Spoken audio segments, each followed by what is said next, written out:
In the original Resident Evil, zombies aren't much of a threat once you understand how their AI works, and how clumsy their pathfinding is sometimes. They turn very slowly, which often gives you enough time to slip past them before they even reach you, or they'll just end up walking into a wall anyway. And with experience, you'll also start to remember which ones will try and spit zombie acid instead of grabbing you, an attack that's especially easy to dodge. There's even a trick known as a pause cancel that gives you even more of an edge. By attacking a zombie and then immediately opening the inventory, once you exit the inventory, the zombie's hit animation will have reset, letting you dash past them safely, very useful in knife-only challenges. The zombies became much more aggressive in later games with improvements in their AI. In Resident Evil 2, for example, they'd use their last bit of strength to lunge at you if you got too close, and they turned much more quickly, making it harder to simply run around them. Even so, the primary way the series ramped up danger from zombies was by increasing their numbers. And by Resident Evil 3, it was still the go-to method for making them feel like a real threat rather than an afterthought. However, by the time of the Resident Evil remake, the way the zombies behaved had changed considerably,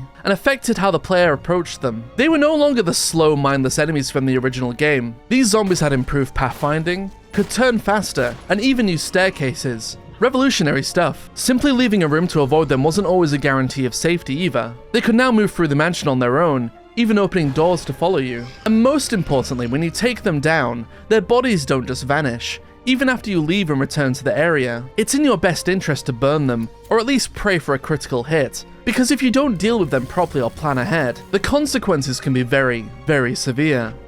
Subscribe for more Resident Evil videos.